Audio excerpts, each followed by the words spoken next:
Warning, this video contains strong language and graphic photos. Viewer discretion is advised. Hey y'all, welcome to Hooked. My name is Leanne, and if you're new here, Hooked is where we tell some true crime stories and do some crochet projects together. On today's episode, we will be talking about the case of William Woodward, and we will be crocheting some daisy granny squares together. We'll start with a magic ring, or you can do the 4-chain method if you aren't comfortable with doing a magic ring. It's just a lot faster for me. And always got to make sure that little tail isn't tangled through. And what we'll do is 8 single crochet through the magic ring.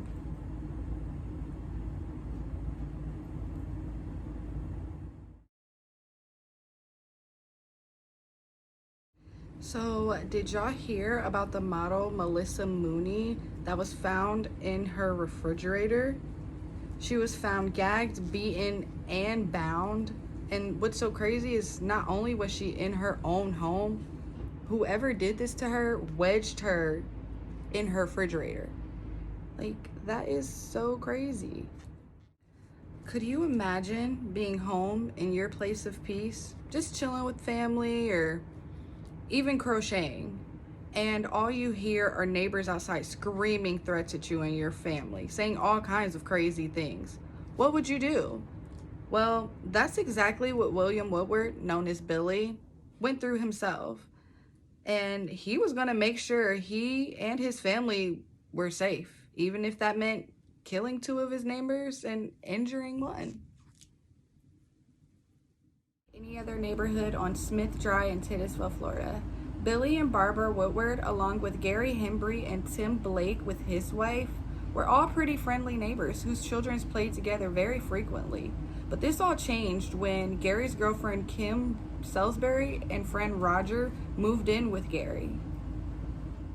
On a couple of the play dates that Billy's daughter Ava had with Gary's daughter, the Woodwards noticed Ava was missing some of the candy that was stashed in her room. And they suspected that it was Gary's daughter that took the candy, but they never wanted to make a big deal out of it. That is until Ava had a birthday present that was left on the front porch that went missing. Now, the Woodwards suspected that it was Gary's daughter that took the present, and they went to go confront him. Now, this pissed Gary's off. Of course it would. How could his friend of 8 years accuse his daughter of stealing? And honestly, it would have made me mad too. But it's what Billy did next that really split the dynamic of the neighborhood.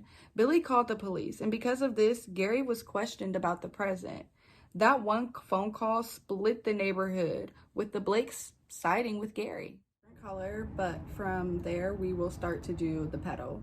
So we will chain 2, which will count as our first double crochet, and then we'll do 4 double crochet in each stitch, which this one would be just the 3 double crochet left because that first chain started as our first double crochet. In the chain spaces right there, like those gaps, is where we'll be working.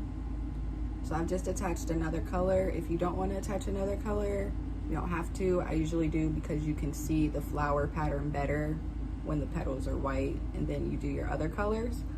So we will chain 3, and then we will do 3 double crochet, well, 2 double crochet, because of course that first chain 3 counts as a double crochet.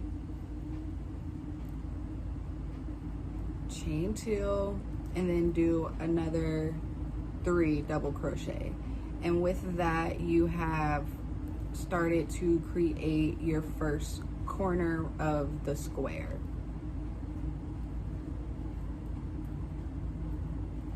And then after that, you'll chain 2, go to that next gap space, and do 3 double crochet.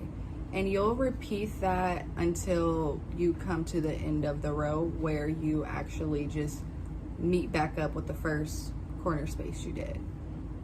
So we did 3 here, then we'll do another corner in there, then 3 double crochet, another corner in the next, 3 double crochet, and another corner.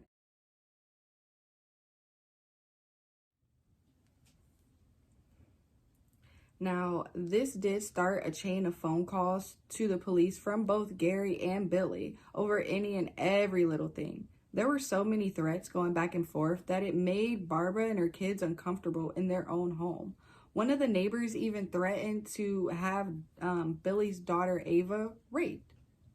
What in the world? What is wrong with what is wrong with these people? Let's be real. Every second that you are breathing after making a comment like that is a gift from God. Because me personally, I would have attacked and I wouldn't have stopped until I knew that person wasn't getting back up. Are you out of are you out of your mind saying something like that about a kid? What is wrong with people? And the neighbors harassed Billy and his family every time they walked out the door, whether it was walking the dog or just walking the kids to the bus stop. It was nonstop. Get to the last part, or the last cluster of 3, you will slip stitch into that chain 3,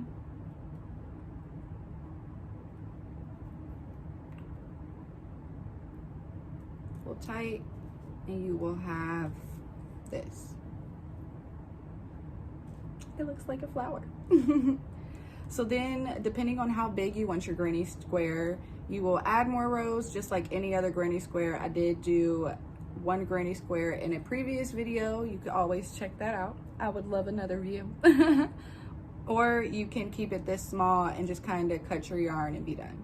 Me, I'm gonna add maybe about 3 more rows to make it a little bigger.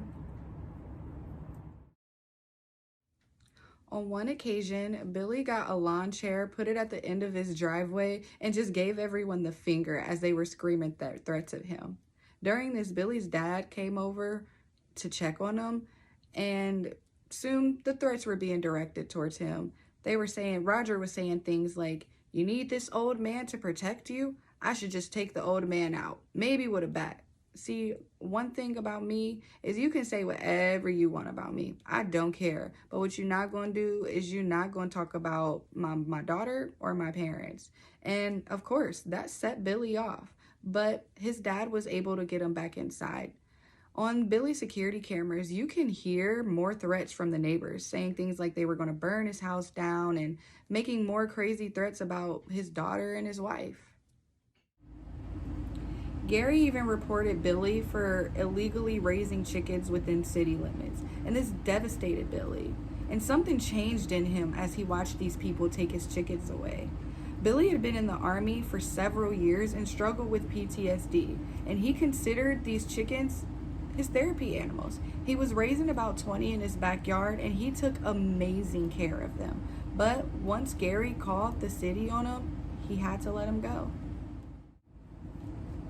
Eventually, with all the crazy things going on in the neighborhood, both sides appeared before a judge asking for an injunction from either side. The judge figured that these were adults and neighbors, and they would be able to just go home and play nice. Both parties' injunctions were denied. After this, in the parking lot of the courthouse, Gary screams to Billy, "You're dead," which set Billy off, and he went and attacked. Now, Carrie tried to put a cigarette out in Billy's ear to get him to release Gary, but that didn't work. There was someone in the parking lot that seen everything, ran over and pepper sprayed everybody, the entire group, including Billy, Gary, Barbara, Carrie, and Billy's dad. Billy was arrested, but soon released. Labor Day in 2012 started like any other day in the neighborhood. Gary was having a loud cookout with Roger, Kim, Tim, his wife, and all of the kids. Barbara and Billy, with their 2 kids, had just got home from going out to eat.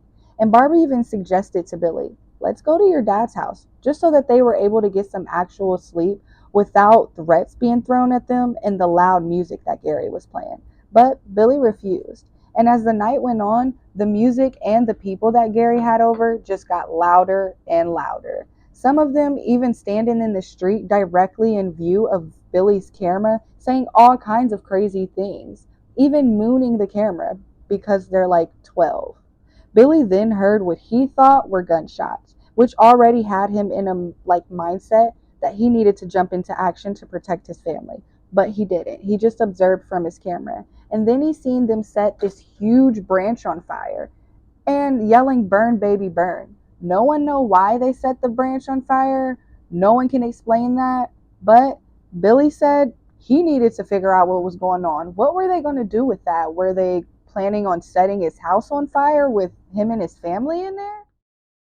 Billy then went to retrieve his gun and snuck out of his door, crawling on his stomach towards his neighbors, but making sure he wasn't in sight.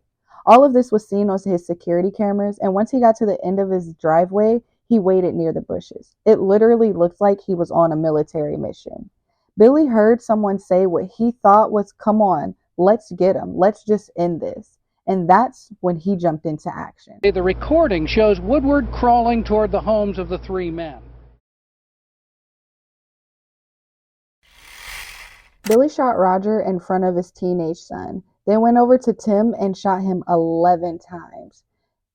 He then headed over to Gary, who was running out of his house to see what all of the commotion was, and he was met with a bullet to the chest. He then went over to Roger and shot him 2 more times in the head. Billy then walked towards his driveway, dropped his gun, dropped to his knees, and put his hands behind his back and waited for the police to get there. Once police officers got there, Billy said to one of the officers, "The war is over now, sir." Gary and Roger did die, but Tim was able to survive his injuries and he lived, which is kind of badass. He survived 11 gunshots. But he was still very much an asshole in this situation. I'm not saying he deserved to get shot, but I bet he'll think twice about harassing someone in their family just because his friends are doing it. You know, Billy once even paid his one of his bills just because he just so happened to see the notice that was on the door. And Tim would just yell threats at him. He even made a song full of threats towards Billy and his family. But I guess that's freedom of speech. He thought he'd be able to use the stand your ground law in court, but unfortunately, the judge did not agree and said that he and his family were in no immediate danger. Billy was charged with 2 counts of second-degree murder and got life for each charge to be served concurrently. He also got a charge of attempted murder and was sentenced to 25 years for that. Billy's defense team did not agree with this and are trying very hard for him to at least just get the minimum sentence for each charge. They say the fight is not over. That was the case of Billy Woodward. Let me know your thoughts on this case. See, me personally, I do agree with Billy's defense team. I feel like he should only get the minimum sentence for each charge because like he did everything right. He tried to ignore them at first. He called the police plenty of times. He even went to court and was told by the judge to play nice. So he was left to deal with this on his own. And I'm not at all saying that he was right for killing them, but we do have to remember that he is a war vet with head trauma and severe PTSD. He went back to what he knew. His neighbors made him feel like he was at war in his own home. And he needs to be helped, not locked up forever. And someone give that man back his damn chickens. His neighbors taunted him and harassed his family, so it was only a matter of time before he snapped. And when he did, he unfortunately took it to the 100th degree. But that's just my opinion. Comment and let me know how you guys feel. I got this case from the show Fear Thy Neighbor. It's season 6 episodes. The first person to guess what I'm going to be making with my granny squares, I'll make you one as well. All you have to do is comment what you think I'll be making and your 3 favorite colors. And if you want to see the finished product of what I will be making, I will post that tomorrow night. You can follow me on Instagram at HookWTrueCrime or on TikTok at HookWTrueCrime, and make sure you subscribe. If you have any suggestions on any cases that you think I should take a look into, please comment below. See y'all next week. Love y'all. Bye.